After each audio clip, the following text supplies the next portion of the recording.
नमस्कार, मेरा नाम है ओम प्रकाश यादव और आप देख रहे हैं वॉइस ऑफ रिपब्लिक।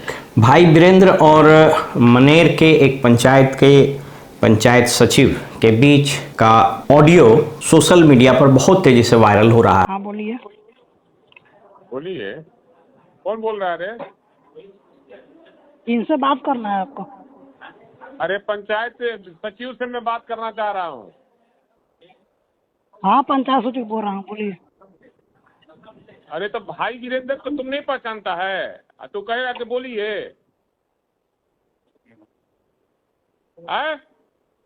तो अपना परिचय दीजिएगा तब ना। अरे भाई वीरेंद्र का नाम परिचय देना पड़ता है। भाई वीरेंद्र मेरा नाम है। तू नहीं जानता है भाई वीरेंद्र कौन है तुम्हारा?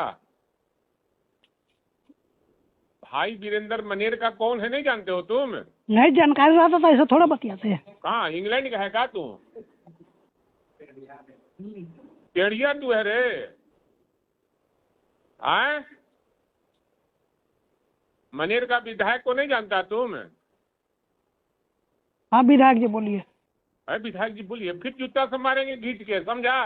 तू टेप करो चाहे जू करो। तुम कह रहा कि विधायक जी बोले प्रोटोकॉल का ख्याल नहीं रखेगा रे? और यह सोशल मीडिया की परिधि से निकलकर अब मेन मीडिया के टीवी चैनलों में डिबेट के विषय के रूप में परिणत होते जा रहे हैं। लोग अपने सोशल, प्रोफेशनल और एडमिनिस्ट्रेटिव एलिजियंस के हिसाब से इस पूरे विवाद की व्याख्या या उसके समर्थन या उसके विरोध में खड़े हैं। कुछ लोग भाई वीरेंद्र को गलत बता रहे हैं, कुछ लोग पंचायत सचिव को भी बता रहे हैं कि वो जनप्रतिनिधि से ऐसा व्यवहार कैसे कर सकते हैं। इस पूरे कन्वर्सेशन को यदि आप ध्यान से सुनेंगे तो जो वाकया हुआ है उसमें गलतियां दोनों तरफ से हुई हैं। अपेक्षा ये की जा रही थी कि कोई भी पंचायत सचिव यदि फोन आता है तो उसको थोड़ी शालीनता से बात करें, यद्यप उसके बात करने के अंदाज से उदंडता कम और उसकी अज्ञानता ज्यादा परिलक्षित हो रही है। कदाचित पब्लिक व्यवहार में या पब्लिक लोक व्यवहार जिसको हम लोग बोलते हैं, कला लोक व्यवहार में उसकी खामी रही हो। लेकिन भाई वीरेंद्र के द्वारा जिस तरीके से बयान दिया गया वह भी कहीं से न तो सराहनीय है और नहीं वो एक्सेप्टेबल है। यह बात सही है कि बिहार सरकार ने विगत 20, 25, 30 वर्षों में न जाने कितने परिपत्र निकाले और वो तमाम परिपत्र का आशय यही था कि सरकारी कर्मी इंक्लूडिंग दी टॉप ब्यूरोक्रेट्स उसको जनप्रतिनिधियों से कैसे व्यवहार करना चाहिए। और ये सभी परिपत्र विधानसभा में उठाए गए मुद्दे या उसके कारण सरकार की कभी कभी हो रही फजीहत आदि के कारण निकलते हैं और ये एक सामान्य प्रक्रिया बनती जा रही है। लेकिन आपने शायद ही कोई एक परिपत्र या शायद ही कोई ऐसा प्रोटोकॉल देखा होगा जो जनप्रतिनिधियों के लिए बनाए जाते हैं। कौन लोग पंचायत सचिव के कार्यों के बारे में कितना जानते हैं मुझे नहीं पता, लेकिन आज मैं बिहार में ग्राउंड लेवल पर जो सरकारी कर्मी है उसके कठिनाइयों, वो किस दबाव में काम करता है उसकी, और कितनी उसको मानसिक प्रताड़ना होती है, उसके जान कितने जोखिम रहते हैं और वो कितना जिसको हम लोग बोलते हैं बेइज्जत होते रहता है रोज, उसकी आपको चर्चा कर देते हैं। सामान्य तौर पर ग्राउंड लेवल पर बहुत सारे विभाग के कर्मी काम करते हैं, लेकिन दो विभाग इसमें प्रमुख है जिसकी एक तरह से समझिए कि वो बाध्यता भी है कि वो पंचायतों में या फिर विलेज लेवल पर जाकर के काम करें। और उसमें एक सबसे प्रमुख कर्मचारी है, उसको हम लोग पंचायत सचिव बोलते हैं। पहले इसका नाम पंचायत सेवक था, बाद में इसकी नियुक्ति, इसकी नियमावली में बदलाव हुआ और फिर इसका नाम पंचायत सचिव रखा गया, जो एक रिस्पेक्टेबल नाम भी है। पंचायत सेवक कहना थोड़ा अच्छा नहीं लग रहा था। मैं आपको ये बात इसलिए बता रहा हूँ कि मैंने पंचायती राज विभाग में काम किया है और उस नाते मुझे इस राज्य के 1,14,000 वार्ड्स और करीब 8,500 पंचायत, लगभग 530-35 के आसपास प्रखंड और 38 जिला परिषद के निर्वाचित सदस्यों के साथ व्यवहार करने, उनकी बात सुनने और उनके बीच जाकर काम करने और स्थितियों को देखने का हमको मौका मिला है। ये जो पंचायत सचिव है यह मुख्य रूप से पंचायती राज विभाग के कर्मी होते हैं, लेकिन इनके दायित्व की सूची यदि आप देखेंगे तो वो अनंत है। हम लोग कभी कभी मगही में एक कहावत कहते हैं कि जूता सिलाई से चंडी पाठ, ये सारा काम यही 2-3 कर्मियों को करना पड़ता है। उसमें एक पंचायत सचिव है, एक राजस्व कर्मचारी है, इसके अलावा भी बहुत सारे अलग अलग विभाग के कर्मी हैं, लेकिन उनका दायित्व और उनका एक्सपोजर वो ज्यादा एक्सपोज्ड नहीं है पब्लिक। लेकिन ये लोग बच नहीं सकते। पंचायत सचिव को सीधे मुखिया के नियंत्रण में काम करना पड़ता है।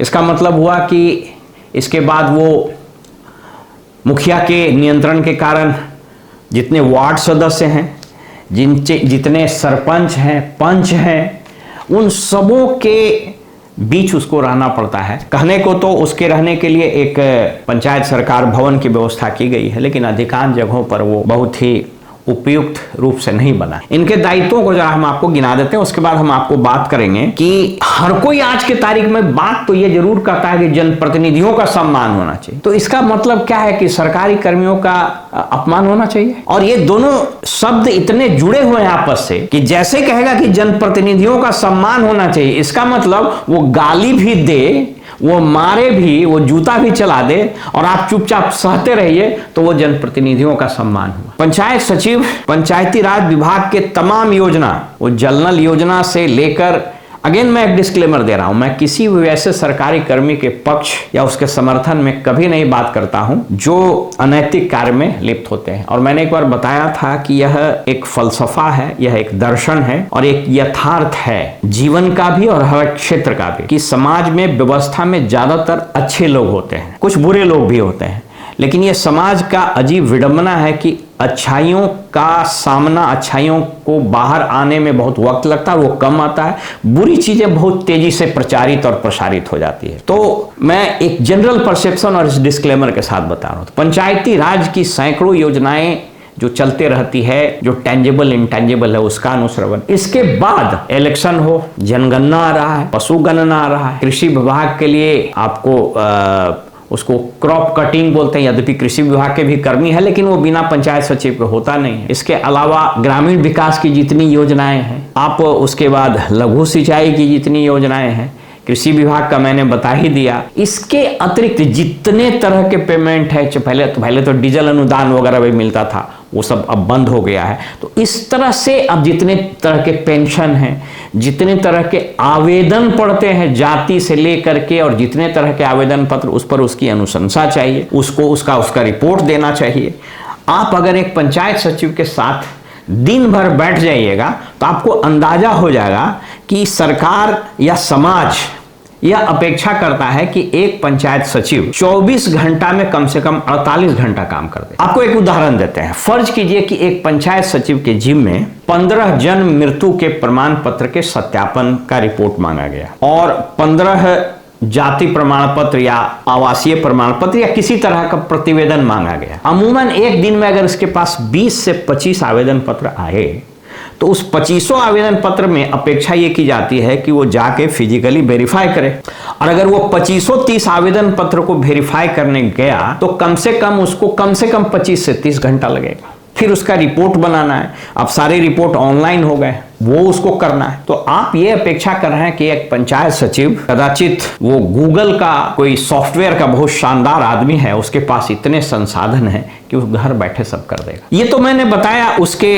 कार्यों को, मैंने पंचायत सचिव को और राजस्व कर्मचारी के बारे में भी मैंने एक वीडियो में बताया था। लेकिन पंचायत सचिव इतना ज्यादा एक्सपोज रहता है डेवलपमेंटल स्कीम्स और इन सारे प्रतिवेदन को लेकर के, जितने आवेदन प्रखंड से लेकर के, अनुमंडल से लेकर, जिला से लेकर, फाइनली सब वहीं चले जाते हैं उसके जांच प्रतिवेदन वगैरह देने के। अब जैसे अभी एक आवासीय प्रमाण पत्र के संबंध में एक किसी ब्लॉक में किसी ने कुत्ते का बनवा लिया। अब मैं उसके टेक्निकलिटी में नहीं जा रहा हूं, बस जिस व्यक्ति ने इसको अप्लाई किया वो कितना शातिर था, उसने कितना मिस्चीवियस काम किया है, इसके विरुद्ध उस पर कार्रवाई भी होनी चाहिए कि आपने कैसे डाला। और यह समाज की अजीब विडंबना है कि उस पर कहीं से कोई चर्चा नहीं होती। उसका दुष्परिणाम यह होगा कि नेक्स्ट टाइम से जो कर्मी इशू भी करेगा वो भी अड़ंगा लगाएगा देखने और जांचने के क्रम में। आप लोगों को अंदाजा ही नहीं है कि ऐसे जो प्रमाण पत्र बनते हैं उसकी संख्या कितनी है, और अगर उसको सही से फिजिकली वेरीफाई अगर कोई करना चाहे तो इट इज प्रैक्टिकली इम्पॉसिबल। मैं आपको 2-3 उदाहरण देता हूं। मैं जिलों में पोस्टेड रहा हूं, राज्य मुख्यालय में भी, सचिवालय में विभिन्न पदों पर मैंने सरकार की सेवाएं दी हैं। आमतौर पर जब पंचायतों में जब आम सभा या ग्राम सभा होता है, उस वक्त सरकारी कर्मियों की, ये जो नीचे लेवल पर काम करते हैं, उसकी इसकी दुर्गति और उसकी बेइज्जती का, उसके अपमान का दृश्य यदि आप देखिएगा तो आपको यह सहसा महसूस हो जाएगा कि ये लोग सरकारी नौकरी कर कैसे रहे। मजबूरी है, नौकरी छोड़ के जा नहीं सकता। किसी दिन पंचायत समिति की बैठक में आप चले जाइए, वो जितने लोग वहां बैठे हुए हैं पंचायत समिति में, एक आध अपवाद को छोड़कर, मैंने पहले ही बताया कि हर जगह अच्छे लोग भी, हर जगह बुरे लोग भी, लेकिन वो लोग ज्यादा हावी रहते हैं। तो पंचायत समिति की बैठक में चले जाइए, बीडीओ से लेकर के और नीचे सारे कर्मी तक का सांस रुका रहता है कि जब तक पंचायत समिति की मीटिंग ना हो। किसी दिन अगर अविश्वास का प्रस्ताव पर वहां पर बहस हो रहा हो या विश्वास प्रस्ताव पर मतदान होना, लोगों के सांस रुके रहते हैं। जिला के अंदर किसी दिन बैठक हो जाए, खास करके दिशा की बैठक या विसूत्री की बैठक जिसमें मंत्री लोग जाते हैं और उसमें जो मनोनीत ये कथित जनप्रतिनिधि आते हैं, ये मान लिया जाता है कि जनप्रतिनिधियों को वो तमाम अधिकार प्राप्त हैं कि आपकी मां बहन कर दे, और उसको जो मन में आए वो बोले, और संसदीय से लेकर के और जितने गाली गलौज हो सकता है, आप माफ कीजिएगा मेरे मुंह से ये शब्द निकल गया, लेकिन हमने देखा है। और ये तमाम सरकारी कर्मी जलील होते रहते, बेइज्जत होते रहते हैं। एक कहावत है कि जिस तरीके से 32 दांत में एक जीव रहता है, ये पंचायत स्तर के जितने सरकारी कर्मी हैं, ये बेसिकली ये 32 दांत में एक जीव के समान। और बहुत लोग बोले अफसरशाही, अरे भाई अफसरशाही तो बढ़ा है ऊपर में न जाके देखे, लेकिन उसको कौन देखता है? तो सबको एक ही घटनी से घाटने की आवश्यकता नहीं है। इसलिए मैं कह रहा हूं कि समाज को अपने परसेप्शन को बदलने की आवश्यकता है। और यदि कोई भी व्यक्ति आपके साथ अपमानजनक व्यवहार करता है या आपकी बेइज्जती करना चाहता है, तो आपको वो तमाम वैधानिक और संवैधानिक अधिकार है कि आप उसको रिटेलिएट कीजिए। मुझको कोई आदमी ये बता दे कि कहां लिखा हुआ है कि अगर विधायक जी ने फोन किया है तो उसको प्रणाम किया जाएगा। ये तो एक सामाजिक व्यवहार का चीज है कि हमारे संस्कार में है कि हाँ नमस्कार कर दे। क्यों कहेगा और क्यों आप अपेक्षा करते हैं कि आपको सर कहेगा, माई बाप कहेगा? क्यों ये आपकी अपेक्षा है? क्यों आपके साथ माननीय शब्द लग जाए?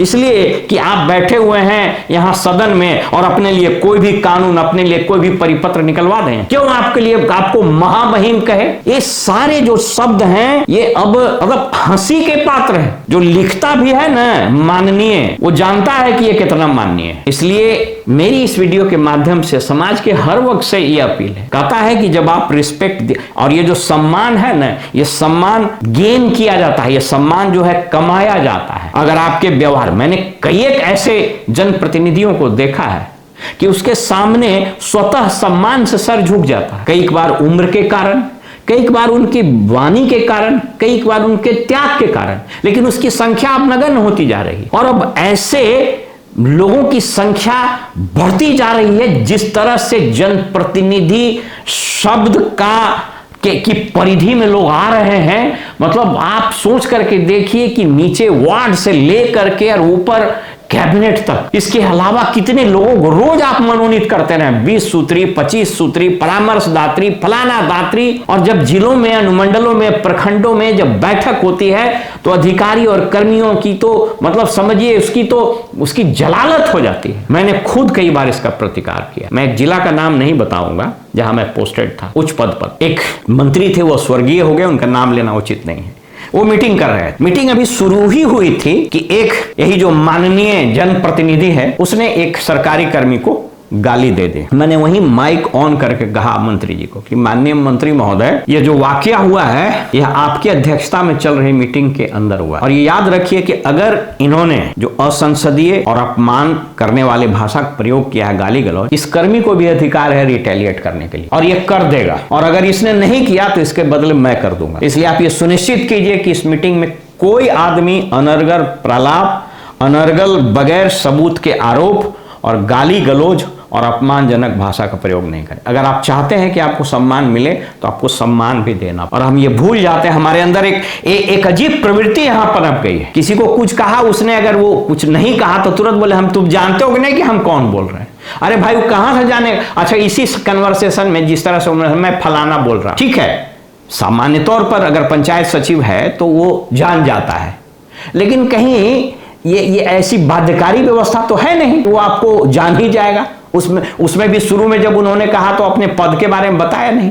और ये आप क्यों अपेक्षा कर लेते हैं कि आप प्रणाम पाती मत करिए और आपको सब लोग जो है प्रणाम पाती करे, आपको दंडवत करता जाए। ये जो फ्यूडल मानसिकता है, ये जिन प्रतिनिधियों में है, मेरा विनम्र निवेदन है, इससे अपने आप को बदलिए।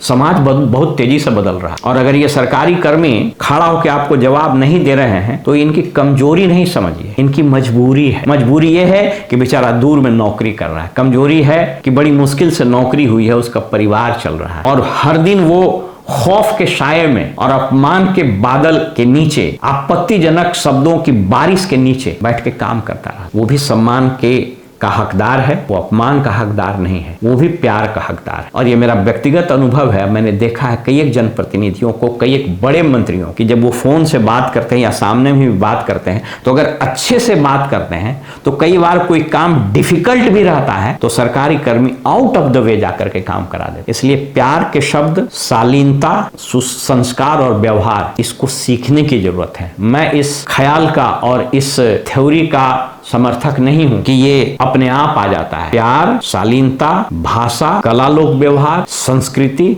ये सभी ऐसे चीज हैं जिसको हम सीख सकते हैं, जिसको हम कमा सकते हैं। तभी ब्यूरोक्रेसी और जो इलेक्टेड या मनोनीत जनप्रतिनिधि हैं, ये दोनों मिलकर समाज की या जिस दायित्व के लिए आपकी नियुक्ति या मनोनयन हुआ है उसका आप सफलतापूर्वक निर्वहन कर सकेंगे। अन्यथा जिस तरीके से यह व्यवहार बढ़ता जा रहा है और जनप्रतिनिधियों के सम्मान के नाम पर गाली गलौज बढ़ता जा रहा है, जिस दिन सभी कर्मी उठ गए इस पंचायत सचिव की तरह, उस दिन सोच लीजिए कि आपका क्या हासिल होगा। फिलहाल हमें इजाजत दीजिए और आप देखते रहिए वॉइस ऑफ रिपब्लिक।